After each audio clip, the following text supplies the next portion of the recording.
What happens in a TLS handshake or an SSL handshake? This is when you're on the internet and you're trying to exchange data securely between the website or app that you're communicating with and your phone, your device, your laptop, your computer at home.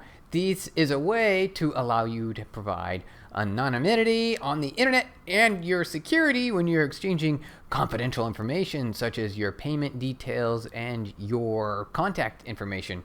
This is vital that not everyone should be able to see that data on the internet, and you can secure this information by using things like HTTPS.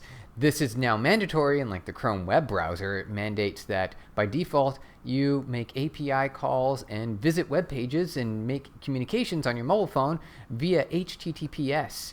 And the TLS handshake and the SSL handshake are what enable this security for you over HTTPS. In a TLS, which is Transport Layer Security / SSL, Secure Socket Layer, handshake, clients and servers exchange certificates.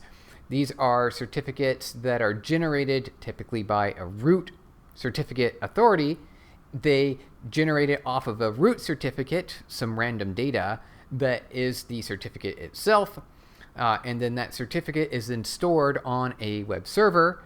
And then off of that certificate, they can generate more random data that is then passed over. So you've got the exchange of the certificates, which then the certificate information details can be verified through a chain. And that chain will link back to the root CA and can be cryptographically verified that this certificate was generated from the root certificate authority. So this gives you sort of a confidence and like a green check mark of, okay, we can trust this security. Otherwise, it's untrustworthy. There's also a cipher suite, and that is going to be ways, an algorithm, essentially. So you've got the random data, the certificate itself, but there's a lot of ways that you can treat that random data. You can treat that random data with AES encryption. There's a whole bunch of other types of cryptographies that you can use. And then more randomly generated data based on the certificate for the session keys itself. And that data will be used to generate cipher keys, which is essentially the password, to begin communicating securely over the internet all of your private information that you need to make sure is kept private. Let's walk through the life cycle of a TLS handshake. When you are on the internet with your device, you establish a secure connection with a web server, typically to submit or capture data. You might be looking at some YouTube videos, or you might be looking at buying something on Amazon, and all of this requires secure socket communication, and it's done through TLS handshakes. This is the very beginning of the connectivity that allows you to do these things securely on the internet. Let's walk through what that looks like. We'll kind of see what this looks like here. We'll just look through a quick diagram. So first off, the most important part, we're looking at it here. We've got the client. Now this is going to be your phone, this is your laptop, this is your home computer, or any kind of device, your smart speaker, it could be a watch, it could be your car.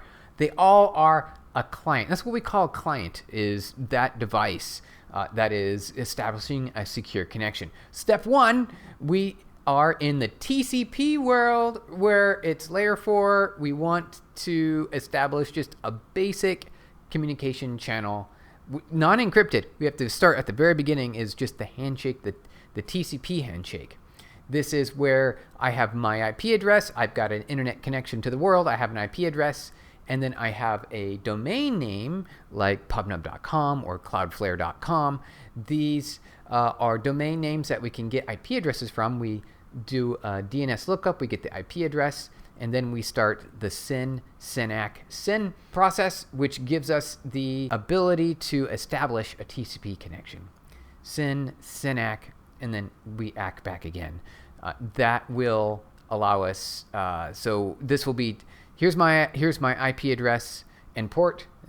The server says, okay, fantastic. I SYN-ACK, I acknowledge that this is the case, and I will open up an entry in my kernel IP address table to track this connection, and I acknowledge that. Going forward, you can now send me any kind of request. And the initial request that we're going to send is a request for security, not just an API call, but hey, let's make this, let's upgrade this connection. So it is a TLS connection. The client will say, hello, I want to establish a secure connection. The server will say, hello, here's my certificate. And then basically hello done, which is the delimiter. We jump back over to the client where we received the certificate. We also want to exchange our cipher keys, or not our cipher keys, but our cipher suite. The idea of what ciphers does either side of the server and the client support, because there's a lot of different ways to encrypt data, a ton of different algorithms. There's like a bajillion algorithms. But there are a few common ones, such as AES, for example, that we can use, and we want to establish which one. We want to make a decision, because we have to pick one. We can't, I guess we could pick multiple. You could do that. We just tend to pick one, though. And then usually the server is going to prefer that the client pick a cipher that is a more computationally intensive for the client itself, rather than the server, to prevent attacks like TLS attacks, those sorts of things. Also, it's cheaper for the vendor, the provider, to do this, and then your device, your computer, your laptop, your phone will do extra computation there. The client sends that data of the decision it's made over to the server. The server acknowledges, and then going forward, now you can make your first API call over that secure connection. What's the difference between TLS and SSL handshakes? There is a difference. So SSL stands for Secure Socket Layer, which was the original protocol, it's the original security protocol that was developed specifically for HTTPS. And SSL is now deprecated due to security flaws overall and vulnerabilities, and it has been replaced by TLS, or Transport Layer Security. This happened quite a while ago. To me, it doesn't seem like it was that long ago. I remember when this happened, it was kind of a shakeup in the world. Oh, we can't use SSL anymore, even though it's still described, TLS is still described as SSL. In any way, from the actual security algorithm perspective, we are using Transport Layer Security these days. The SSL handshakes are now called TLS handshakes, although SSL name is still wide. Oh, it is! That's what she says. They say the same thing that I say. Yeah, SSL, the term, is still widely used, even though SSL is now deprecated. We don't use it anymore. It's gone. It's insecure. We now use TLS, Transport Layer Security Handshakes. When does a TLS handshake occur? Well, it happens when you need to establish a secure connection with a third party between your device and the internet, and you don't want the internet to see what you're doing. Although, just if you didn't know, the internet can see what you're doing. We know what you're doing. The IP addresses that you're communicating between, that's plain text. That's wide open in the world. We know what you're doing. There's no escape from that. The good news is we don't know the exact data that's being exchanged between you and the third party. We can see that you're communicating with them, but we don't know what you're saying and what they're saying back. And that's what TLS is for. A TLS handshake takes place whenever a user navigates to a website over HTTPS. This can also be in a mobile app as well, or when you're on your smart speaker. All these sort of devices will use HTTPS to securely communicate with the cloud servers out there. The browser first, or the client, will begin to query the website's origin server. The origin server is going to be a domain name, a DNS entry in a DNS entry table by a name server provider. We can take that string, that DNS string, and look up the IP address that we want. Oh, I did just talk about the so a TLS handshake also happens whenever any other communication using HTTPS, including API calls and DNS over HTTPS, which is kind of neat because, you know, when you're doing a DNS query, that's using plain text as well over UDP, and 0% of that is encrypted. Unless you're using DNS over HTTPS, then it's encrypted, so you won't know the exact server. Although, I don't know how helpful that is. We can still see the IP addresses that are being used. That is still a thing that's happening. And a TLS handshake occurs after the TCP connection. And after the TCP connection has been opened and it's ready to go, so just post of the handshake of the TCP connection, that is when the TLS handshake occurs. What happens with the TLS handshake? Like, what actually occurs? What are the steps? Well, it turns out that we need to make sure that we are establishing a secure communication channel. It's essentially a secure session. We want to make sure that when you're communicating with the internet, that information is encrypted and it's secure. In order to do that, we have to exchange some data, and that's what happens during the handshake. So during the course of a TLS handshake, the client and server, they sort of talk together and they do the following things. We need to specify which versions of TLS, because there's multiple versions, 1.0, 1.2, and 1.3. I do believe that pretty much we all want to be using 1.3. There are some issues with prior versions, so we want to make sure that we're all using 1.3. Though for legacy considerations, we are often finding ourselves needing to sometimes use some of the older versions. Sometimes providers will allow this, deciding on which cipher suites to use. Now, this is where we've got a whole bunch of different algorithms that can encrypt data. And this data is all based on some randomly generated starter seed data. Then we can create a randomly generated key, and then we use that key and our algorithms to encrypt data between the two devices. And we'll know on either side how to decrypt and re-encrypt data. So we need to decide on which cipher suite we're going to be using. Authentication of the identity of the server via the server's public key and the SSL Certificate Authority digital signature. This is the certificate chain, where you have to go. You can't just, well, you can actually create your own certificate out of thin air. You can do that right now using OpenSSL command lines and some other command lines, though there is no chain authority that occurs with that. The origin of your certificate was generated from random on your computer. In order to sort of validate, a secure chain of authority, we have public SSL certificate providers that have a very secure, super secret root certificate that they can use as a seed to generate more certificates for everyone else.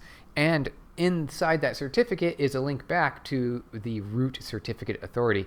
They can validate, your device can validate the chain of authority, so that way we know we have a trust sort of established. Then, of course, we generate our session keys in order to use symmetric encryption after the handshake is complete.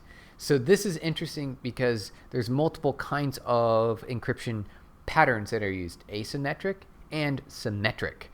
When we are making our decisions on our cipher suites, we're talking about symmetric cryptography, where we're going to have one key that's shared between the server and your device. That is the symmetric encryption. Before we do that, we use asymmetric cryptography based on certificate details, so that way we can exchange the information of what cipher suite we're going to use and what random ID we're going to use to seed the generation of the symmetric key for the encryption after the handshake is complete. There's so many words in there that involve craziness. And it sounds complicated. It's really kind of, it is complicated. We're trying to keep things secure without them being hackable. Good news is it's mostly secure and you're mostly safe. So you can kind of trust it. There's things that you shouldn't trust, though, and definitely trust that everyone can see what you're doing. Anyway, it doesn't really matter. We don't know what data you're sending, but we can see that you're doing it. All right, strap in. This is going to be a long segment. Here we're going to talk about specifically what are the steps in a TLS handshake. There are a lot of steps and a lot of details that go in, and we need to sort of walk through what those are so that way we understand when we're communicating securely between a client device and a server in the cloud that the data that we're sending is nicely encrypted and it's secure and no one else knows the secret keys. In order to do that, we have to follow this step for TLS handshakes. Let's walk through that really quick here. So in a TLS handshakes are a series of datagrams. Oh, are they? Well, they're in a way with yes. Okay, so TCP datagrams are Ethernet frames. Essentially messages exchanged by a client and a server. Okay, we're just sending packets back and forth. That's all that's saying. you've got your device and the server. We're going to exchange some information back and forth. A TLS handshake involves multiple steps as the client and server exchange information necessary for completing the handshake, making further conversation possible. That's the part that says we need to establish a cipher suite and the actual symmetric key, the password that's going to be used to be able to encrypt the data using the cipher. That's all that's saying. All right, so the exact steps that we want with a TLS handshake will vary depending on the kind of key exchange algorithms that's being used in the cipher suite supported on both sides. Cipher suite support just tells you which algorithms are available on the server, and the client, you need to pair up the two and say, okay, I can do these three. Let's pick one. We got to pick one. The RSA key exchange algorithm is used while considered not secure.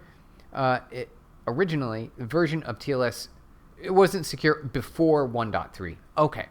RSA key exchange algorithm is now considered not secure, and it was used in versions prior to 1.3, which means that we don't use that anymore. Using 1.3, it roughly goes like this. The client says hello. The client sends a hello message. This is the initial request from the client to the server saying, I would like to initiate a connection that's secure with you, cloud server out there. The message will include TLS versions that the client supports, and the cipher suite supported. So the client is going to send over the TLS versions it wants to communicate with, along with the cipher suites that it supports. The cipher suites is going to be the encryption algorithms that it knows. And that way the server can then make an informed decision. The client, and a string of random bytes known as the client random. And then we'll figure out what that's going to be doing here a little bit later. The server says hello. In reply to the client's hello message, the server sends a message containing the server's SSL certificate. We need that information because the client is going to need to validate that that certificate is secure through a chain of security. The server's chosen cipher suite is also sent, and the server random as well. So both sides send over random data to each other. So it's another random byte of strings that's generated by the server. And then authentication occurs. The client verifies that the server's SSL certificate is with the certificate authority issued. So there's a root certificate authority provider that generates SSL certificates, and it is based off of a root certificate that provider holds super secret and secure in a place that no one can get to it, because that root certificate generates all the other certificates, and we need that to be able to verify that that certificate that I'm receiving from the server is trustworthy. So the client verifies that the server's SSL certificate with the certificate authority is legitimate, and it confirms that the server is who they say they are, and that's done by the client interacting with the actual owner of the domain.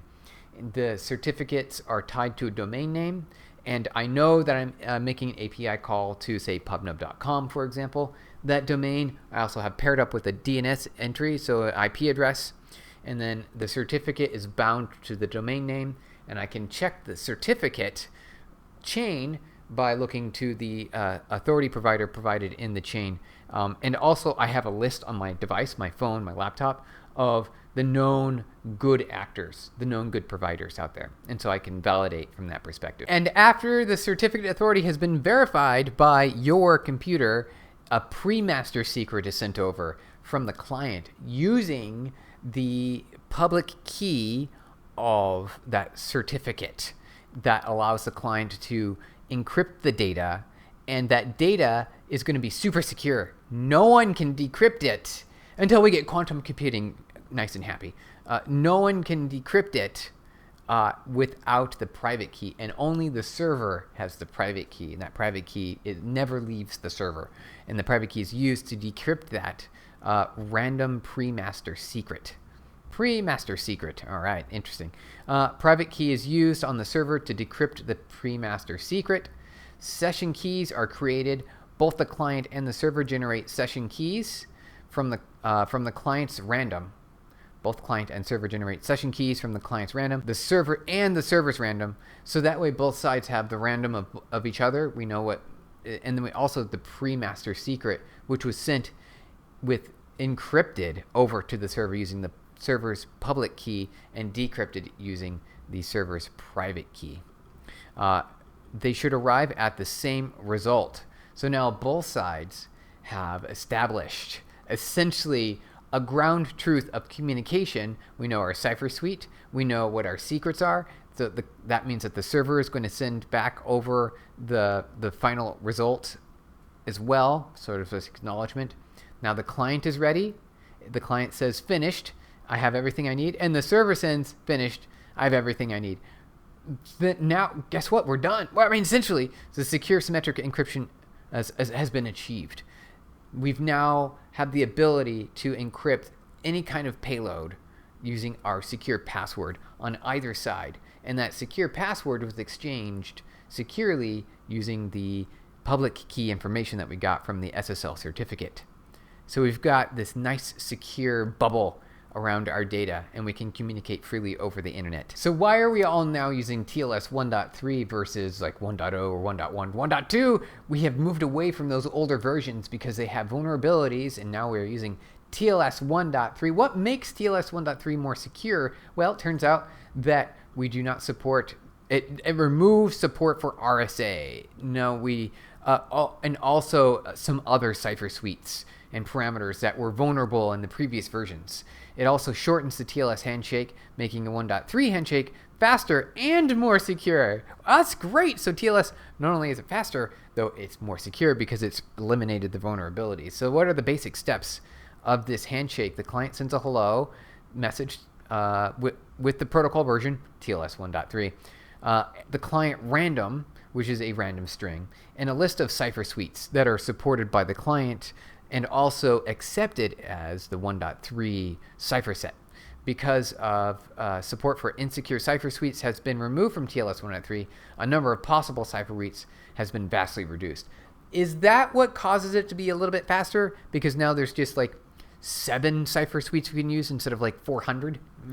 The client hello also includes parameters that will be used for calculating the pre-master secret.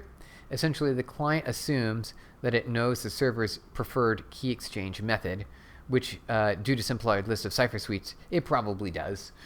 This cuts down the overall length of the handshake, one of the most important differences between TLS 1.3 and the previous versions. So that is what makes it faster indeed. The server generates a master secret. At this time, the server has received the client random and the client's pre-master secret and the cipher suites. So it is already, the server already has the random, since it can generate that on its own. Therefore, now the server can create the master key pretty much immediately because it has all the data it needs. Now we can immediately say, server says hello and I'm finished too at the same time. And here's all the data that you need. So we can now begin communicating using this symmetric cryptography with the cipher suite and this secure key.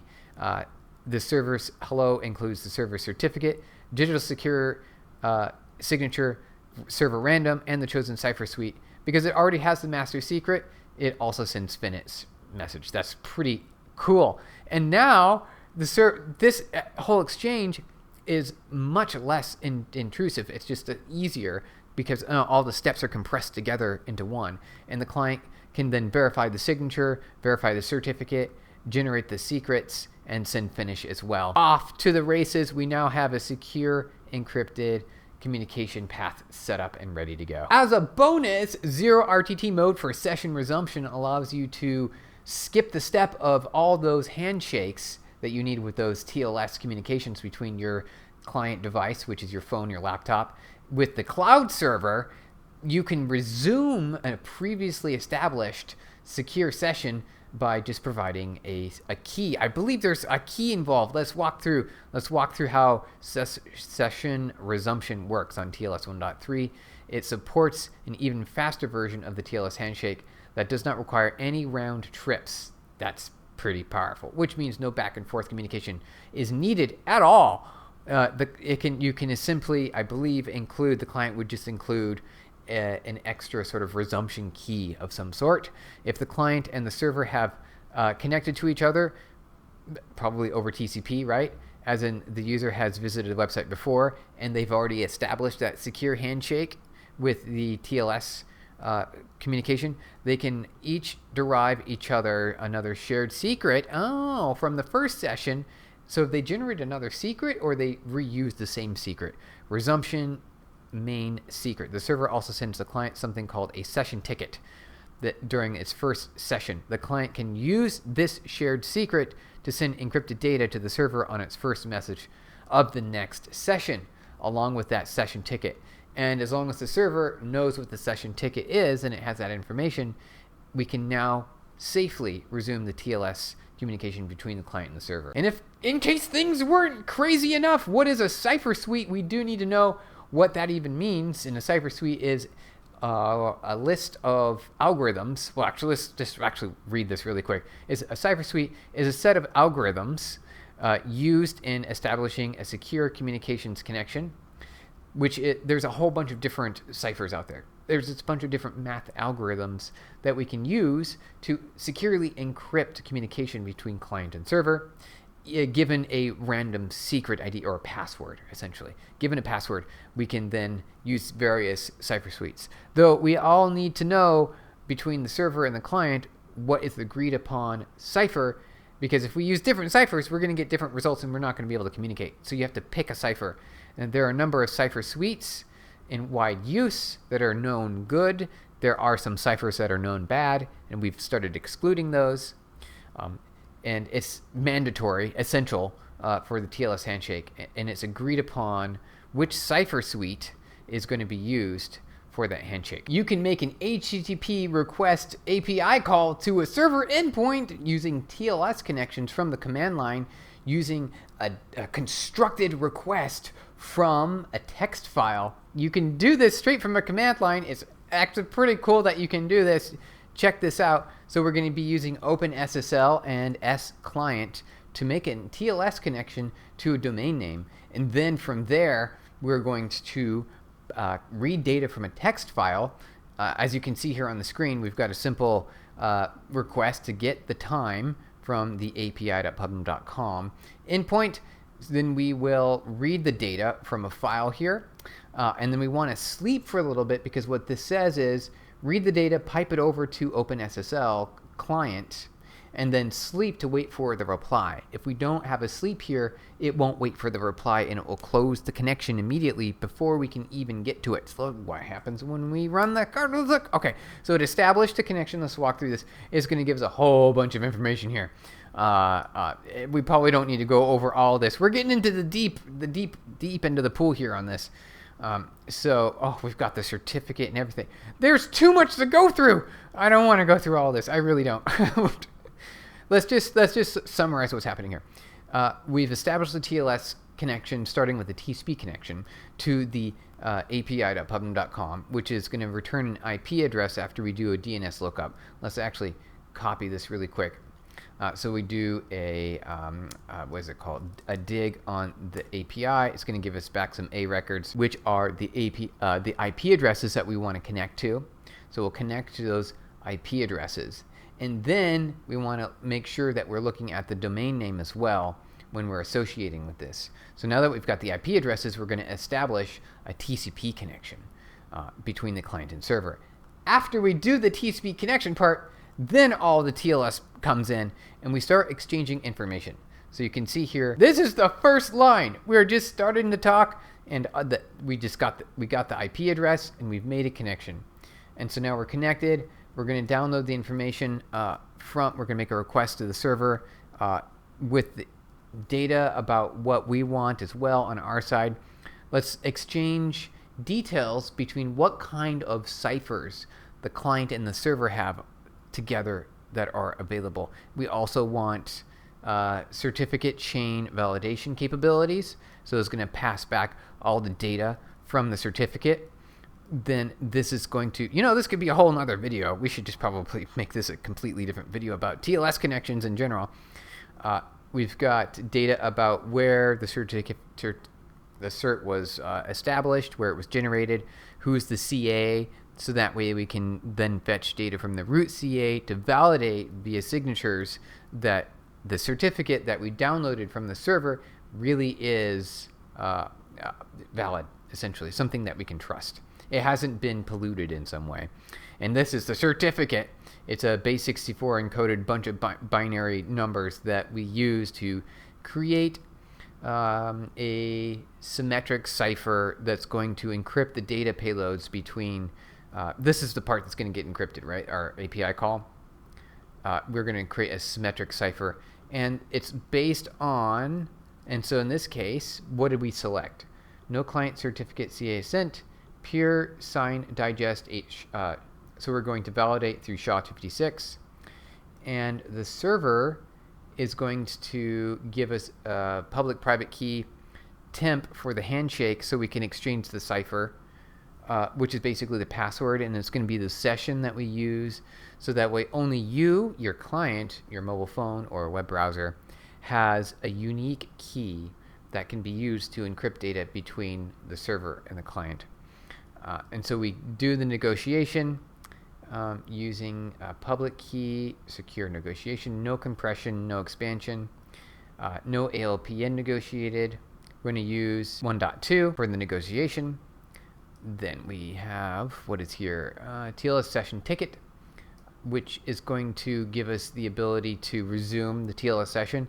Because this part's expensive, there's a lot of cryptography involved. And so we need to make sure that we are doing this once rather than for every API call, because we're just wasting resources if we don't. It's just a lot of CPU to generate these ciphers and signatures and validations. And then we can actually use the cipher that we got along with the session. So we've got our key here and then a session ID. And then we can use this, and it looks like we're using AES-256, which is the cipher, over the TLS 1.2 protocol. And then we've got our master key to encrypt the data. And then we've got our TLS session ticket as well. Now we can actually encrypt our request, send that over to the server, and then the server responds back with the encrypted data as well. And then we did it! We have the full end-to-end request. And that's kind of how the TLS aspect works. When you're making API call, there's just a bunch of extra steps to secure an encrypted and private two-way communication over the internet that nobody can read. No one can read the payload. Though, guess what? They can tell who's communicating with each other, because in TCP world, IP addresses have a 5-tuple, including the IP address and port of the server and your IP address and port of your client. So that means that anyone in the world can see your packets, and they can see that you've been on the website, that maybe, you've been doing something on the website. Anyone can see it. The whole world can see it. What they can't tell is what you've actually downloaded, because the encryption part is very encrypted. It's super encrypted. You can't really tell what's going on here. This is the part that's secure. So unless there's a man in the middle and they copy the data that you've exchanged between the client and server, which is still possible, you can totally do that. So it's not the most secure, perfect scenario. If you wanted the most secure possible communication, you would pre-establish ciphers on both devices independently without exchanging that data over the internet. And then you've got the most possible secure scenario. You can do that using public-private key pair as well, though your cipher is encrypted when it's exchanged with the server. So you don't have to worry about someone reading those packets. No one in the middle, unless they are directly in the middle negotiating the exchange, they're not going to be able to capture any of that data. So you're safe. You're safe, except everyone can tell what you're doing. You can see the IP addresses, so be careful.